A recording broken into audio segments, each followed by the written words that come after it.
Hey everyone, it's Brett of Booster Therapy. Welcome back to the channel and to a new month, October 2020. We have a new giveaway. This month, Booster Therapy is hooking you up with some wonderful swag. You get a beautiful knit beanie, a playmat with a beautiful stitch border, and a beautiful little bag of dice. That's right, Booster Therapy dice. And all you have to do is like, comment, subscribe to the channel, and at the end of the month, we're going to pick one lucky winner who has done all of those things. And again, every video is a chance to enter to win those wonderful prizes. So hopefully, we see you in the comments. We love to interact with everyone who's a part of the channel, and enjoy the video. Welcome back to Booster Therapy, your cure for that pack cracking addiction. We have another deck to break down for Commanding Presence. That's right, another episode of Commanding Presence today. We're going to continue our Spooktacular Horror Day theme, all things creepy and ghouly for the Halloween season. And today, we're going to break down Korvold, the Fae-Cursed King. And this is going to be a little bit different than the other Korvold deck I did a while back, Wolf Dragon Tribal. It was really weird. Make sure you check it out. This one is all going to be themed around Korvold's dirty little goblins, his nasty goblinses, and all of the shenanigans they work up. Largely combo-based goblin fun. Because what's better during Halloween than a bunch of goblins running amok? So like any deck, first we're going to break down the ramp. So we have Soul Ring, standard in all commander decks. Deathrite Shaman, we're going to be sacrificing a lot of things, so getting that extra value is always nice. Dockside Extortionist, one of the better ramping goblins in the world of Magic. Actually, the best. Rampant Growth, another just 2 mana ramp. 2 mana ramp is really a sweet spot, and it seems that we get leaner and leaner every year. This is the spot you gotta fill. Farseek, helping us get some of those dual lands out in play. Arcane Signet, because if you've got a Soul Ring, you got an Arcane Signet. Cultivate, just a standard ramp spell. Kodama's Reach, the same thing as Cultivate.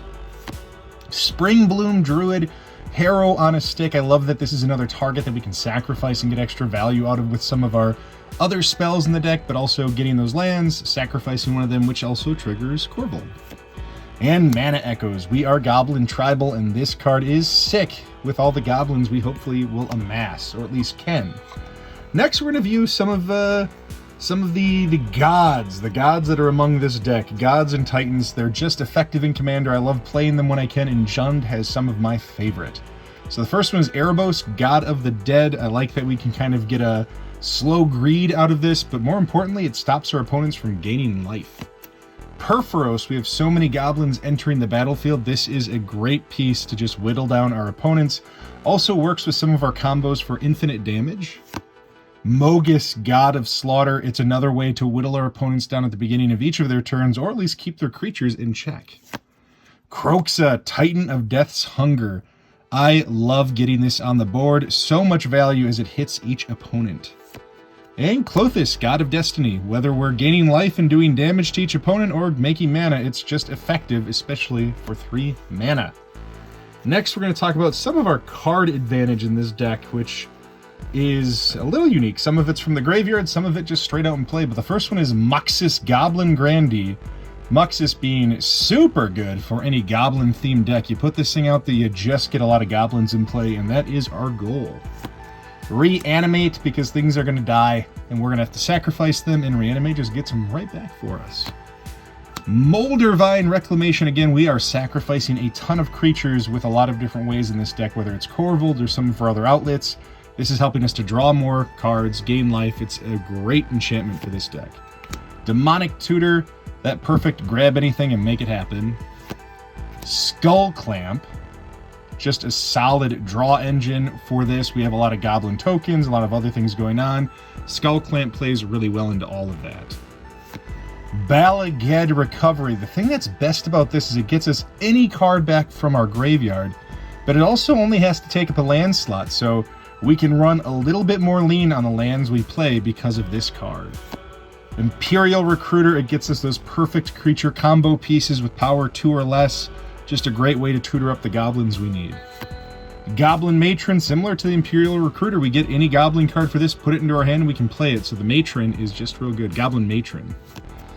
Reap the Past. I love this one. I still can't believe this is like a 50-cent card. I mean, so much value, returning X at random. It is at random, but we can dump a lot into X and just get our whole graveyard back.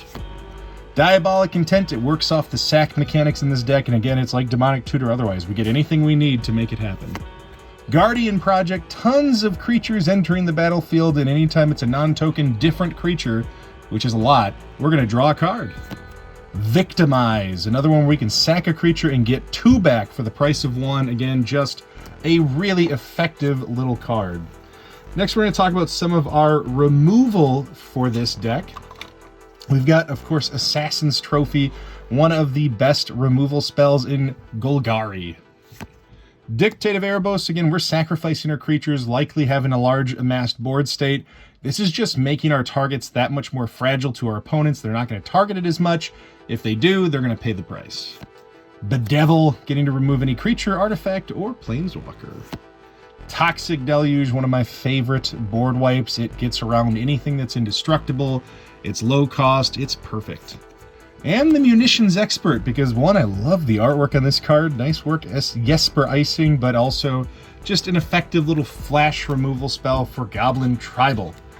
Next is just going to be a handful of quick utility spells, and we'll dive into all of our goblins. The first one, of course, is Heroic Intervention. Everything gets indestructible and hexproof until end of turn, just kind of saving us, doing a less impactful Teferi's protection for a creature-based deck. Rhythm of the Wild, making it tough to counter any of our creature spells, also giving us that haste mechanic with Riot for our non-token creatures. Parallel Lives, we're going to make a lot of tokens. This just doubles down on that creature base, so Parallel Lives doubling everything we make. And Doubling Season, because if Parallel Lives wasn't enough, Doubling Season just gets us that much further into it, also doubling the counters as we add those to different creatures. Next, we're going to talk about our Goblin package with this one. We have a wide range of just useful goblins. The first one, of course, is Krenko. Krenko is great at amassing a large war tribe of goblins, and that's the idea here, just going wide. Tons of goblins, tons of opportunities to sack with Skull Clamp and other things like that to draw cards. Very effective with Korvold. Vexing Shusher just protects all of our spells. Vexing Shusher is a goblin, it can't be countered, and you can pay a red or a green and make a spell that we're casting uncounterable as well, which is great. Krenko, Tin Street Kingpin, so if the mob boss wasn't enough, the Kingpin helps us get there with its power just ticking up each turn. We've got something like Doubling Season out, we're doubling the 1/1 counters, then doubling the tokens that come off of that doubled power. It's just insane on its own as a little engine. Treasure Nabber, another great goblin for stealing that Mana Ramp and putting it into our pocket or any other high-value artifacts that are in play. Wart-Eye Witch, again, we're sacrificing a lot of creatures, and when we do that, we get to scry 1 if we have Wart-Eye Witch in play. Goblin Chieftain, just a great way to anthem and haste all of our goblins, so instead of doing something like Fervor, we're going more of the creature-based haste. A little bit more fragile, but we have ways like Reanimate to bring it back if we need to.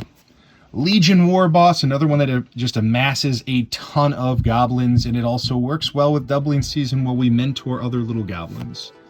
The Goblin Trashmaster, it's a great Anthem Goblin spell, but it also gives us an extra utility. We can sack a goblin and destroy any artifact on the board.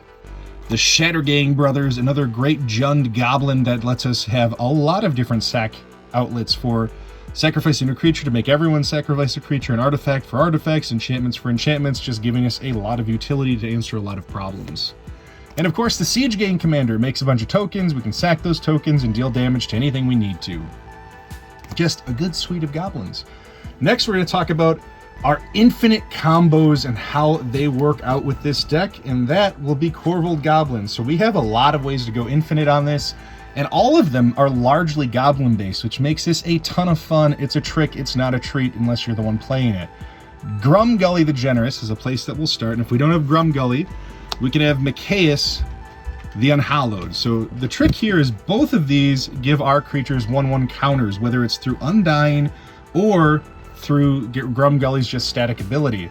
That's important because it's going to work off our Persist Goblins. The next thing is having the appropriate sack outlets. So the first one we have is Sling Gang Lieutenant. Sack a goblin, target player loses a life, you gain a life. So it's just a great sack outlet. It also makes a couple goblins. Then we have something like the Putrid Goblin that has Persist. So For example, if we have any of these on the board, Grumgully or Micaeus, plus Sling Gang, plus Putrid Goblin, at that point we would be able to go infinite. We could sacrifice Putrid Goblin to Sling Gang, target player would lose a life, we'd gain a life, and we could do that infinite times because the persist would happen, plus it would get a counter to negate the -1/-1 counter, and we can loop it. Another way to do that is going to be with the Murderous Redcap. The Murderous Redcap does damage on its own. It doesn't even need another damage sack outlet, just any sack outlet will have this recur and do an infinite amount of damage based on its power, so likely 2 over and over and over again. And if Sling Gang isn't a resilient enough sack outlet, we also have some of our mana sack outlets. So we have Thermopod, Ashnod's Altar, or Phyrexian Altar. Any of these cards can sacrifice any creature to make mana. So there's a lot of different ways we can use this, but the idea here is making large amount of mana and getting our deck to get going early. Also, with either of these creatures or just the Putrid Goblin, with any of the Grumgully or Micaeus combos, we make infinite mana with that. We have a few different ways to get that payoff with infinite mana. Two most important ones are Exsanguinate and Jaya's Immolating Inferno. This hits 3 of our opponents right in the head for the enough damage to be lethal. Exsanguinate makes each person lose X life enough to be lethal.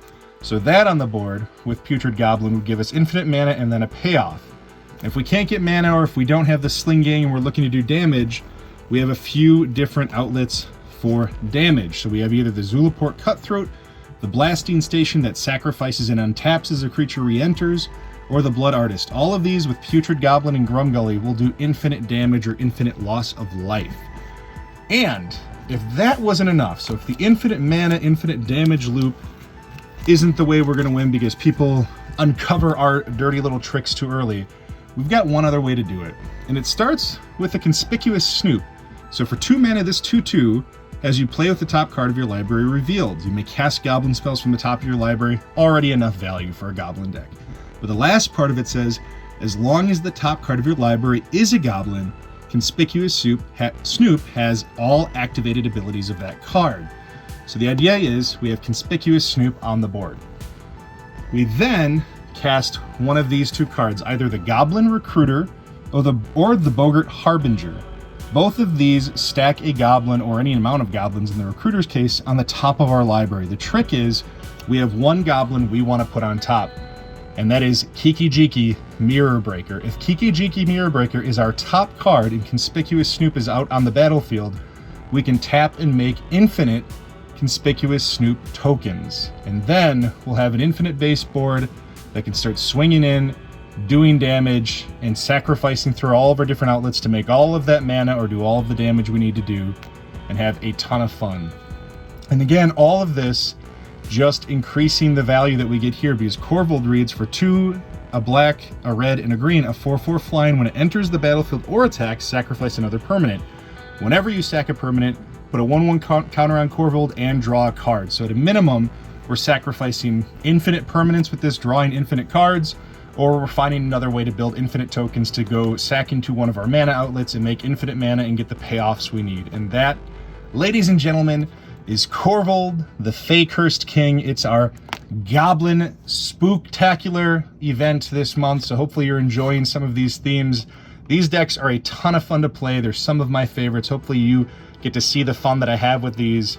And until next time, this is Booster Therapy. You all have a wonderful rest of your week.